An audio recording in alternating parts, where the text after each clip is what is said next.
دوستو آج ہم بات کرنے والے ہیں خواجہ غریب نواز رحمۃ اللہ تعالیٰ علیہ کی، جو کہ آج ہندوستان کے راجہ ہیں اور ہمیشہ رہنے والے ہیں، اور پرتھوی راج کی، جو کہ اجمیر کا راجہ تھا اس ٹائم۔ تو اس نے خواجہ غریب نواز رحمۃ اللہ تعالیٰ علیہ کو اجمیر سے نکالنے کی بہت ساری کوشش۔ ہمارے خواجہ غریب نواز 14 رجب 536 ہجری یعنی 1142 عیسوی کو پیر یعنی سوموار کے دن سیستان ایران دیش کا ایک گاؤں ہے اس میں پیدا ہوئے۔ کچھ ودوان ان کی پیدائش کی تاریخ اور جنم کی جگہ کو الگ الگ بتاتے ہیں۔ بہرحال 9 سال کی عمر میں آپ نے حافظ قرآن ہو گئے۔ خواجہ صاحب کی تعلیم ان کے گھر پر ہی ہوئی تھی۔ وراثت میں آپ کو ایک چھوٹا سا باغ اور ایک پن چکی ملی تھی۔ حضرت ابراہیم کندوجی سے ملاقات ہونے کے بعد جب دل کی دنیا بدلی تو اسے بیچ کر پیسہ غریبوں میں بانٹ دیا اور خود حق کی تلاش میں نکل پڑے۔ آپ نے اپنے پیر حضرت خواجہ عثمان ہارونی رحمۃ اللہ علیہ کی 20 سال تک خدمت کی۔ اس دوران آپ حضرت کا بستر، کھانے کے برتن، پانی کی مشق اور اپنا سامان کندھے پر لاد کر گھومتے پھرتے۔ آپ نے 51 بار پیدل حج فرمایا اور 52 سال کی عمر میں 587 ہجری یعنی 1192 عیسوی میں ہندوستان تشریف لائے۔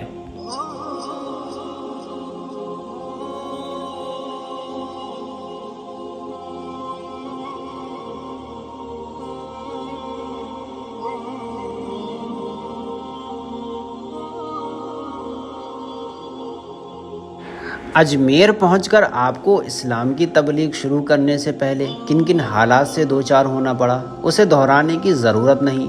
بہرحال آپ نے اپنی روحانی طاقت سے شاہی اور شیطانی طاقتوں کا مقابلہ فرما کر انہیں زیر فرمایا۔ آپ ہمیشہ لوگوں کے لیے پیمند لگاتے لگاتے اس کا وزن 6.5 کلو ہو گیا تھا۔ 6 رجب 633 ہجری میں آپ اجمیر میں پردہ فرما گئے۔ انتقال کے بعد آپ کی پیشانی پر نورانی حرفوں میں لکھا ہوا تھا، خواجہ حبیب اللہ ماتفی کتب اللہ، مطلب کہ یہ اللہ کا دوست ہے جس نے اللہ کی محبت میں وفات پائی۔ حضرت خواجہ معین الدین چشتی رحمۃ اللہ علیہ کی برکت سے ہندوستان میں اسلام کا نور پھیلا۔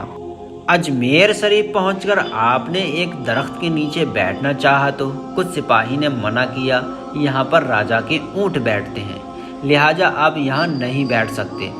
سرکار غریب نواز نے فرمایا کہ ٹھیک ہے، تمہارے راجا کے اونٹ یہیں بیٹھیں گے۔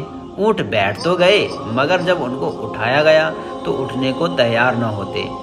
غرض کی ان کو مارا بھی گیا، پھر بھی وہ اپنی جگہ سے نہ اٹھے، گویا کہ وہ زمین سے چپک سے گئے تھے۔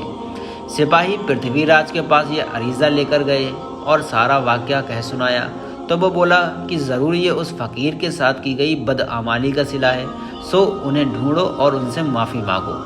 سپاہی غریب نواز کی بارگاہ میں حاضر ہو کر معافی کے طلبگار ہوئے تو آپ نے انہیں معاف کر دیا۔ اب جب وہ واپس آ کر دیکھتے ہیں تو سب کے سب اونٹ اپنی جگہ سے کھڑے ہو چکے ہیں۔ آپ کے اخلاق کریمانہ کو دیکھ کر، آپ کی باتوں کو سن کر ہزاروں ہزار کا جن کلمہ پڑھ کر مسلمان ہونے لگے تو گھبرا کر سپاہیوں نے آپ پر پانی بند کرنے کا حکم دیا اور سوچا کہ جب پانی ہی نہیں ملے گا تو یہ یہاں سے چلے جائیں گے۔ خواجہ غریب نواز نے اپنے مرید کو آنا ساگر پر بھیجا اور کہا کہ ایک کاشے میں پانی بھر لو۔ جب یہ مرید آنا ساگر پر پہنچے اور کاسے میں پانی بھرا تو خدا کی ایسی قدرت ہوئی کہ پورے تالاب کا پانی ایک کٹورے میں سما گیا۔ ادھر تالاب تو خشک ہو گیا مگر سرکار کی بارگاہ میں پانی کی کوئی کمی نہ تھی۔ جب پانی نہ ملا تو اجمیر میں کوہرام مچ گیا کہ آنن فانن میں تالاب کیسے سوکھ گیا۔ لوگ پریشان اور بے چین ہو گئے۔ جب راجا کو یہ خبر ملی تو پھر سے اس نے اپنے سپاہیوں کو سرکار غریب نواز کی بارگاہ میں بھیجا اور منت سماجت کی کہ اگر پانی نہ ملا تو لوگ پیاسے مر جائیں گے۔ رحم دلی تو اللہ والوں کا خاصہ ہے، سو وہ کاسے کا پانی پھر سے تالاب میں ڈلوا دیا اور پورا تالاب پھر پانی سے بھر گیا۔ تمام پجاریوں کے سردار کا نام شادی دیو تھا۔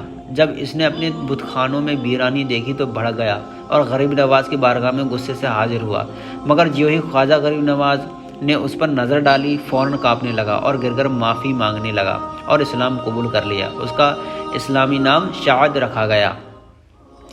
جب 80 سے 90 ہزار لوگ مسلمان ہو گئے تو راجہ پرتھوی راج گھبرا گیا اور سرکار غریب نواز کو روکنے کے لیے اپنے گرو اور ہندوستان کے سب سے بڑے جادوگر اجے پال کو بلا کر خواجہ غریب نواز کے سارے حال سے واقف کرایا۔ اجے پال نے اس کو بڑے ہی ہلکے میں لے لیا اور راجہ کو یقین دلایا کہ وہ بہت جلد ان کو ان کے ساتھیوں کے ساتھ اجمیر سے نکال دے گا۔ اجے پال اپنے ساتھیوں کے ساتھ اڑنے والے شیروں پر سوار ہو کر ہاتھیوں اور اژدھوں کے ساتھ سرکار غریب نواز کے دربار میں سرکار نے ایک حلقہ کھینچا اور سب سے فرما دیا کہ کوئی بھی اس سے باہر نہ نکلے۔ پہلے اس نے اژدھوں کو بھیجا، مگر جو ہی خط سے مش ہوا یعنی نشان سے چھوا، جل کر خاک ہو گیا۔ پھر آگ کی بارش کرنے لگا، مگر وہ آگ واپس لوٹ کر خود ان کو ہی جلانے لگی۔ جب اجے پال نے یہ ماجرا دیکھا تو سوچا کہ اڑ کر آپ پر حملہ کرے، تو وہ ہوا میں اڑنے لگا۔ آپ نے اسے اڑتا دیکھا تو اپنی نالین کو اتار کر اس کی طرف پھینکا۔ اب یہ نالین جا کر اجے پال کے سر پر برسنے لگی اور مارتے مارتے برا حال کر دیا۔ اجے پال ان کی صداقت کو سمجھ گیا اور فوراً قدموں میں گر کر معافی مانگی۔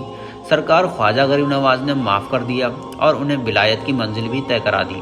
ان کا اسلامی نام عبداللہ رکھا گیا۔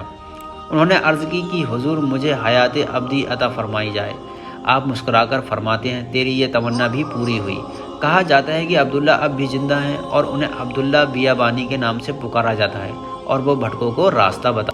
سرکار غریب نواز نے اس کے بعد پرتھوی راج کو بھی اسلام کی دعوت پیش کی، پر اس نے قبول نہ کیا اور آپ کے مریدوں پر ظلم و ستم کرنے لگا۔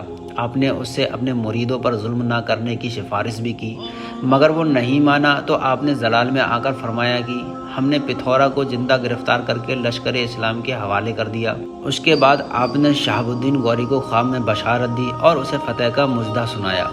شہاب الدین غوری پہلے ہی شکست کی وجہ سے بے چین تھا۔ اس نے ایک لشکر زرار کو ترتیب دیا اور ہندوستان پر حملے کے لیے نکل پڑا۔ وہاں پہنچ کر اس نے پرتھوی راج کو اپنی اطاعت کرنے کا مشورہ دیا، مگر وہ اپنی فوج پر گھمنڈ کرتا رہا اور 150 راجاؤں کی فوج کو لے کر، جس میں 3000 ہاتھی سوار اور 30,000 گھوڑ سوار اور بے شمار پیدل سپاہی شامل تھے، جنگ پر آمادہ ہوا۔ شہاب الدین غوری نے اپنی 1000 کی فوج کو 4 حصوں میں بانٹ دیا تھا اور ایک حصہ ہی جنگ کرتا تھا، 3 حصے آرام۔ جب وہ تھک جاتا تو دوسرا حصہ آگے آتا اور پہلے والا آرام کرتا۔ اس کی یہ عقل مندی بہت کام آئی۔ ادھر پرتھوی راج کی فوج دن بھر لڑ کر تھک چکی تھی، شام ہونے کو تھی کہ ایک تر و تازہ لشکر جب ان پر آ پڑا تو کسی میں ان سے لڑنے کی تاب نہ تھی۔ کھاڑے راؤ سمیت بہت سے راجا مارے گئے اور پرتھوی راج گرفتار ہوا۔ یہ جنگ 589 ہجری بمطابق 1193 عیسوی میں لڑی گئی۔ پرتھوی راج نے بھاگنا چاہا مگر وہ بھی آخر مارا گیا۔ سورج ڈوب چکا تھا، اچانک اس کے کانوں میں کہیں سے اذان کی آواز آئی۔ وہ حیران رہ گیا کہ اس کفرستان میں اذان کیسے؟ اسے بتایا گیا کہ ایک فقیر یہاں کچھ دنوں سے مقیم ہے، وہی اذان دے کر نماز پڑھا کرتے ہیں۔ وہ وہاں پہنچے، وضو کر کے جماعت کھڑی تھی سو شامل ہو گیا۔ نماز ختم ہونے کے بعد جیسے ہی اس نے سرکار خواجہ غریب نواز رحمۃ اللہ علیہ کے چہرے کو دیکھا تو جان لیا کہ یہ وہی خواب والے بزرگ ہیں جنہوں نے انہیں فتح کی بشارت دی۔ آپ کے قدموں میں گر گیا اور دیر تک روتا رہا۔ سرکار خواجہ غریب نواز رحمۃ اللہ علیہ نے اسے اٹھا کر اپنے سینے سے لگایا، ان کی خواہش پر انہیں اپنے سلسلے میں بیعت کیا اور پھر رخصت کیا۔ شہاب الدین غوری دلی میں اپنا نائب قطب الدین ایور کو بنا کر واپس لوٹ گئے۔ دوستو، اس طرح پرتھوی راج چوہان کو حضرت خواجہ غریب نواز رحمۃ اللہ علیہ نے شکست دلوائی۔